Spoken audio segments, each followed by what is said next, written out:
स्वस्थ रहने का सबसे अच्छा तरीका यही है कि आप मौसम और प्रकृति के साथ अपने आप को ढालें। आप ज़्यादा पसीना बह रहा है तो आप पानी का सेवन करें, धूप में न निकलें, सर को ढक के रखें, कपड़ा पूरे बाँह का पहन के बैठें, मॉस्किटो नेट का प्रयोग करें या मॉस्किटो रिपेलेंट का प्रयोग करें।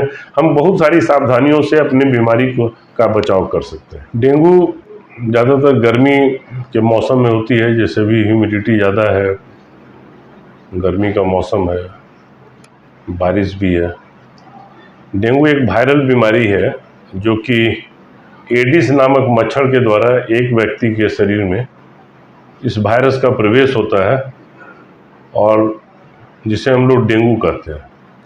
इसी से मिलता जुलता दो और बीमारी है, चिकनगुनिया और जीका वायरस, जो कि जिसका लक्षण भी इसी तरह से होता है। ज़्यादातर यह मच्छर दिन के समय में और शरीर के खुले हुए स्थान पे काटता है, जैसे हाथ है, पैर है, केहूनी के नीचे हो गया, टखनों के नीचे हो गया, घुटने के नीचे हो गया, जो खुला हुआ भाग है। और ज़्यादातर इस मच्छर का काटने का समय दिन के समय में होता है। दूसरा, ये इस तरह का जो मच्छर एडिस मच्छर है, इसका प्रजनन कोई भी ऐसे जल स्रोत पर होता है जो कि बहाव जिसमें नहीं है, स्टैग्नेंट वाटर है, अस्थिर है। जैसे गमले में पानी है, कूलर ज़्यादातर लोग प्रयोग करते हैं, पानी अगर नहीं बदलते हैं तो उसमें अस्थायी रूप से पानी जमा रहता है, तो उसमें मच्छर का प्रजनन जो है तेज़ी से होता है। छत के ऊपर अगर कहीं नाली नहीं है, छत पर पानी जमा हुआ है, तो उसमें इस तरह के मच्छर का प्रजनन हो सकता है। नाली जाम अगर हो गया है, बहुत दिनों से वहाँ जल जमाव बना हुआ है, गड्ढे हैं बारिश के मौसम में जहाँ जल जमाव बना हुआ है, कहने का मतलब है कि जहाँ भी जल जमाव है, इस तरह के एडिस मच्छर के प्रजनन का रफ्तार जो है काफ़ी तेज़ी से वृद्धि होती है और इस मच्छर के द्वारा ही डेंगू के वायरस का जो प्रवेश है हम लोगों के मानव शरीर में होती है।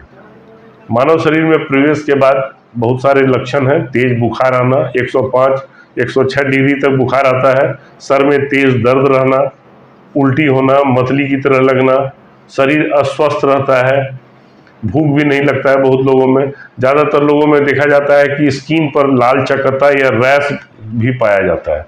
इन सारे लक्षण को देखने के बाद हम लोगों को चाहिए कि इस मौसम में अगर तेज बुखार आ रहा है तो हम लोग डेंगू का जांच अवश्य कराएं। आज हमारे सामने जो सबसे कॉमन टेस्ट उपलब्ध है वो डेंगू स्क्रीन है, जिसमें हम लोग एंटीजन टेस्ट करते हैं, NS1 एंटीजन, जो कि अगर बहुत जल्द ही किसी को बुखार हुआ है तो NS1 पॉजिटिव हो सकता है। IgM IgG पॉजिटिव भी आता है।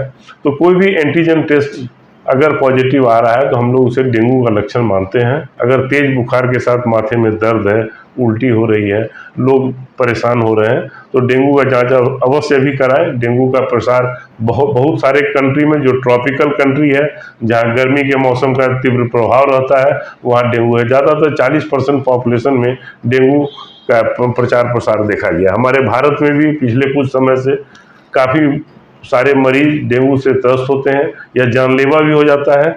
इसमें हम लोग रक्त कोशिकाओं का गणना करते हैं, CBC का जांच करवाते हैं, जिसमें प्लेटलेट की संख्या बहुत तीव्र गति से कमती है।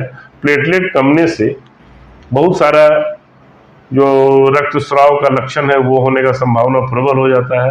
अगर 10,000 से नीचे, बहुत सारे लोग परेशान होते हैं प्लेटलेट से कि सामान्य जो लेवल, नॉर्मल लेवल है, उससे अगर नीचे आ रहा है तो लोग परेशान हो जाते हैं। परेशानी की कोई बात नहीं है। आप दर्द निवारक गोली न लें, बिना डॉक्टर के सलाह का कोई भी दवा का उपयोग न करें। अगर आप एस्प्रिन या कोई भी तरह के दर्द का दवा लेंगे तो प्लेटलेट की संख्या में जो इसकी डिक्रीजिंग ऑर्डर में रिड्यूस नंबर आने की संभावना बनी रहती है।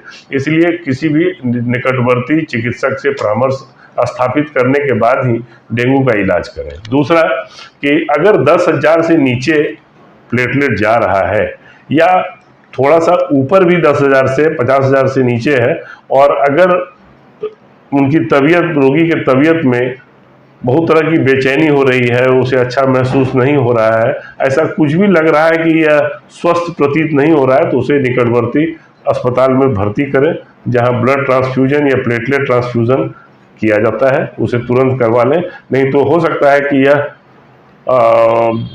विलम्ब जो है जानलेवा न साबित हो जाए।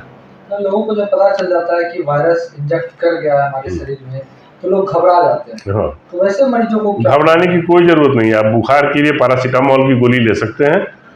चिकित्सक से संपर्क कर कोई भी एक एंटीबायोटिक लें, जिससे कि कोई सेकेंडरी इन्फेक्शन नहीं हो। प्लेटलेट बढ़ाने के लिए, शरीर की इम्यूनिटी को बढ़ाने के लिए विटामिन सी है। आज बाजार में बहुत सारे प्लेटलेट बढ़ाने के हर्बल प्रिपरेशन भी आ गया है, उस दवा का भी उपयोग कर सकते हैं।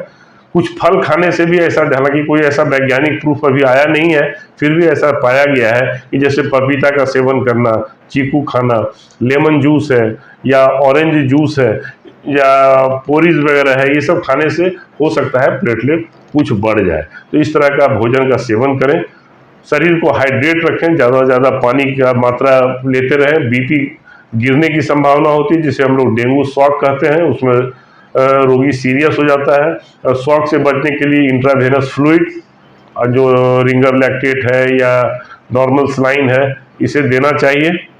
तो कहने का तात्पर्य यह है कि शरीर को हाइड्रेशन, प्रचुर मात्रा में पानी शरीर को उपलब्ध कराना है, या तो वो ओरली ने या पेरेंटली आईवी इंजेक्शन के द्वारा सलाइन चढ़ाया जाए।